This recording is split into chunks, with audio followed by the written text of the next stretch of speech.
Hello दोस्तों, कैसे हैं आप सब। उम्मीद है आप सब अच्छे होंगे और अपनी तैयारी बहुत अच्छे से कर रहे होंगे। हमारा जो ये सीरीज़ है उसमें हम लोग जेटेट का जो एग्ज़ाम होने वाला है, ये प्रस्तावित है कि जुलाई में एग्ज़ाम हो जाएगा। तो उसी एग्ज़ाम को ध्यान में रखकर नागपुरी के जो भी प्रश्न आने वाले हैं उसका पहले हम लोग थ्योरी कंप्लीट कर रहे हैं। एक बार जब थ्योरी आप समझ जाइएगा तो फिर आपका आगे चल के जो एमसीक्यू करवाएंगे वो कंप्लीट आप बहुत अच्छे से वो एमसीक्यू कर पाएंगे। और जितना भी सेट अगर जेटेट का आएगा तो भाषा का जो आप सेट लगाएंगे वो आपका बहुत अच्छे से हो जाएगा। तो इसीलिए ये सीरीज़ चल रहा है।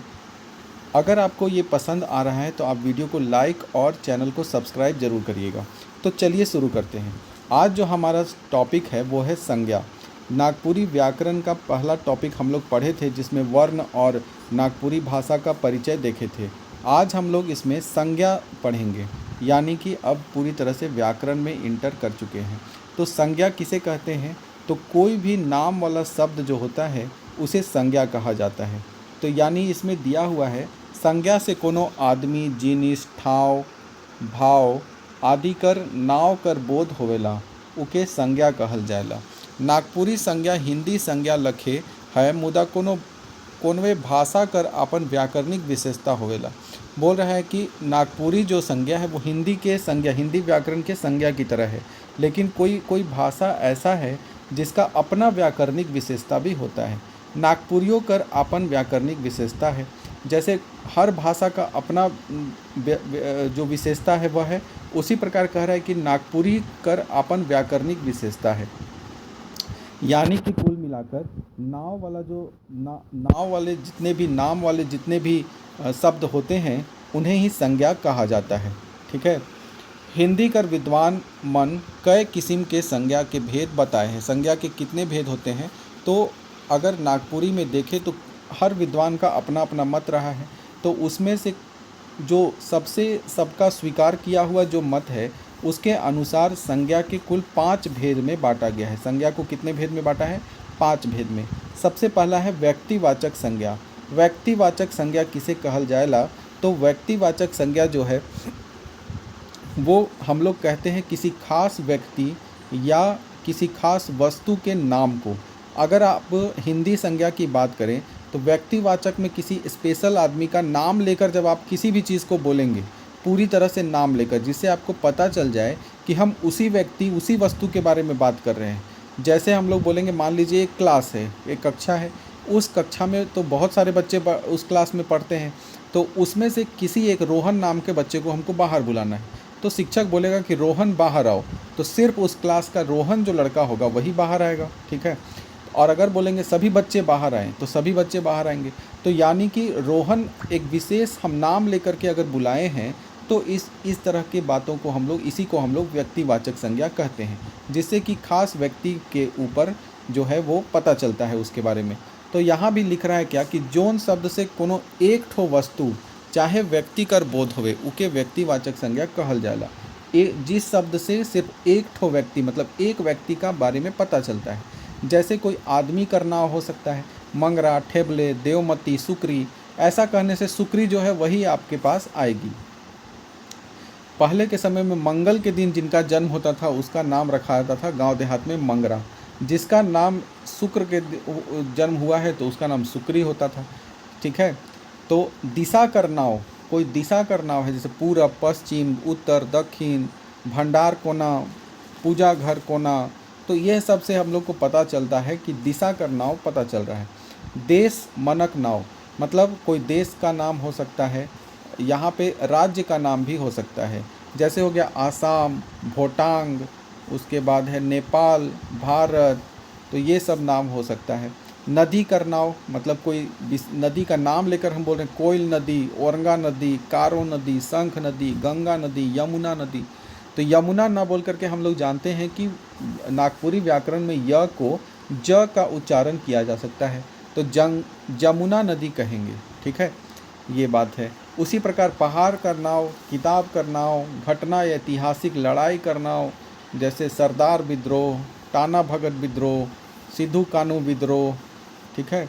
तो उसके बाद फिर देखेंगे कोई दिन महीना करना हो, तो ये सभी चीज़ें जो है जिसमें हम स्पेशल नाम ले करके बोल रहे हैं, उससे खास उसी के बारे में पता चल रहा है, तो उसे ही हम लोग व्यक्तिवाचक संज्ञा कहते हैं। दूसरा आ गया हमारा जातिवाचक।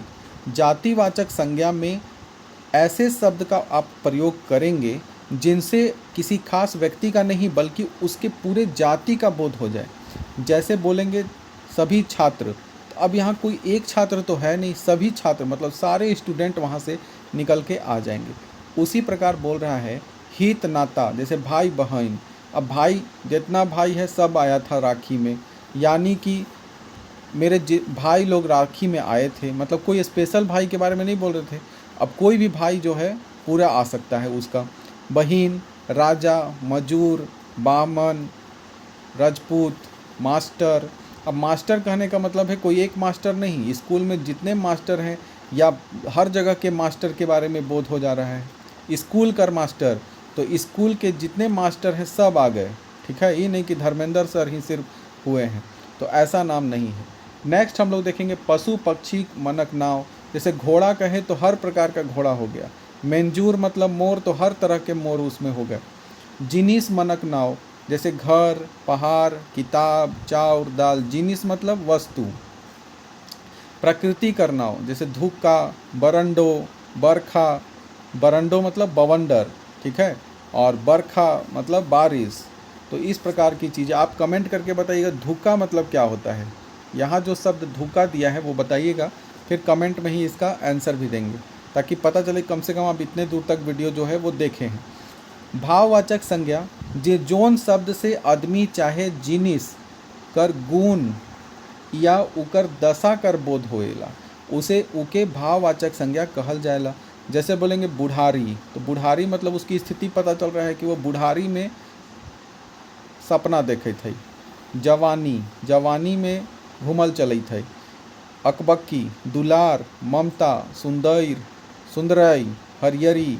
ये सब चीज़ें भाववाचक संज्ञा मतलब अपनी जो स्थिति है, जो भाव है उसको बताता है, उसकी दशा को बताता है, गुण को बताता है, उसको भाववाचक संज्ञा में कहा जाता है। अगला हम लोग देखेंगे नेक्स्ट है हमारा समूहवाचक। समूहवाचक आप जानते ही हैं, जिसे हम लोग कलेक्टिव नाउन या फिर समूहवाचक संज्ञा के नाम से ही जानते हैं। नागपुरी में भी समूहवाचक ही है। जैसे बोलेंगे जोन शब्द से कोनो जिनिस चाहे आदमी का जमात, जमात मतलब पूरा समूह, ग्रुप का बारे में पता चले, तो बोध होवेला उके समूहवाचक। जैसे पंचायत, पंचायत में अब एक आदमी से तो पंचायत होगा नहीं, पूरा समूह चाहिए। पेठिया, जतरा, मेला, बथान, ये सभी चीज़ों को समूहवाचक संज्ञा में कहा गया है। द्रववाचक संज्ञा, जोन शब्द से कोनो द्रव, द्रव का मतलब है यहाँ पे द्रव नहीं है, ये है द्रव्यवाचक, ठीक है। तो जोन शब्द से कोनो द्रव, द्रव यानी कि नापेक, जोखेक, तौलेक वाला कर बात हुए, तो बोध हुए उके द्रववाचक संज्ञा कहल जाएला। जैसे इसका सीधा सीधा ये उच्चारण है कि जिसका प्रयोग करके हम लोग कोई चीज़ बनाते हैं। जैसे लोहा का प्रयोग करके हम लोग लोहा का बल्टी, लोहा का गाड़ी, लोहा का ट्रक, ये सब चीज़ बनाते हैं।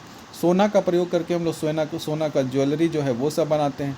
पानी से हम लोग पानी का उसमें पीने का इस्तेमाल होता है। दूध हो गया, तांबा हो गया, तो ये सभी वैसी सभी चीज़ें जिनसे हम लोग या तो कुछ चीज़ बनाते हैं या सीधा सीधी बात है जो चीज़ को हम लोग नाप सकते हैं, तोल सकते हैं, उसे ही हम लोग द्रव्यवाचक संज्ञा कहेंगे, ठीक है। जैसे हो गया लोहा हो गया, सोना हो गया, चांदी हो गया, पानी हो गया, दूध हो गया, तांबा हो गया, प्लास्टिक हो गया, ये सभी हो गया चीज़ें क्या हो गए, द्रव्यवाचक संज्ञा। तो एक बार रिवीजन कर लेते हैं।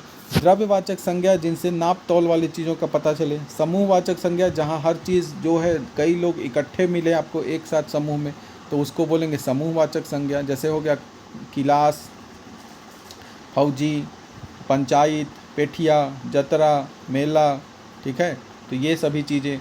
उसके बाद देखेंगे भाववाचक संज्ञा जिससे अपने भाव के बारे में पता चलता है। बुढ़ारी, जवानी, अकबक्की, दुलार, ममता, हरियरी, ये सब चीज़ें भाववाचक हो गया।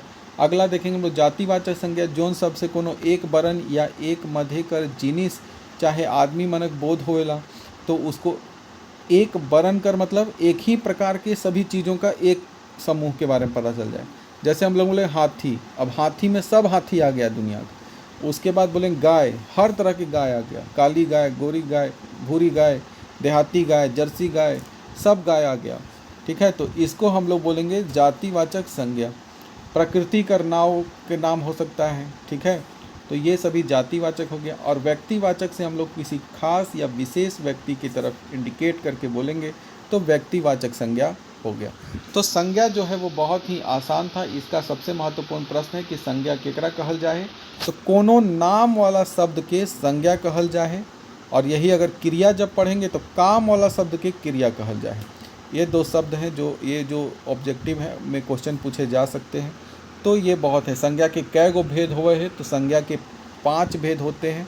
यानी कि संज्ञा के 5 भेद व्यक्तिवाचक, जातिवाचक, समूहवाचक, भाववाचक और द्रव्यवाचक है। तो ये 2-3 प्रश्न है जो आएगा, पहचानने के लिए आ सकता है इसमें कि पेठिया कौन प्रकार का संज्ञा है। तो आपको यही सब पहचानना होगा व्याकरण में। तो आई होप कि वीडियो पसंद आया होगा। 11 मिनट में हम लोग एक टॉपिक कंप्लीट कर लिए। बहुत ही छोटा टॉपिक था। आगे हम लोग सर्वनाम पढ़ेंगे और आपको लोकगीत जो है वह भी मिलेगा। व्याकरण भी चलते जाएगा और एक तरह से दूसरा जो सीरीज जैसे लोकगीत, लोक कथा, ये सब भी देते जाएंगे ताकि सिलेबस बहुत जल्द कंप्लीट हो जाए और हम लोग जो है वो ऑब्जेक्टिव में इंटर कर जाएं। जिस प्रकार से प्रीवियस ईयर में एक ऑब्जेक्टिव के क्वेश्चन पूछा गया है उसे। तो आप लोग बने रहिए क्योंकि बहुत ही जल्दी 15 दिनों के अंदर हम सारा ये जो थ्योरी वाला सब्जेक्ट पार्ट है वो कंप्लीट कर देंगे। एक दिन में सुबह शाम करके 2-2 क्लास लेंगे, 2-2 वीडियो आपको देंगे। ठीक है, तो वीडियो इसी तरह से आप लोग देखते रहिए। धन्यवाद।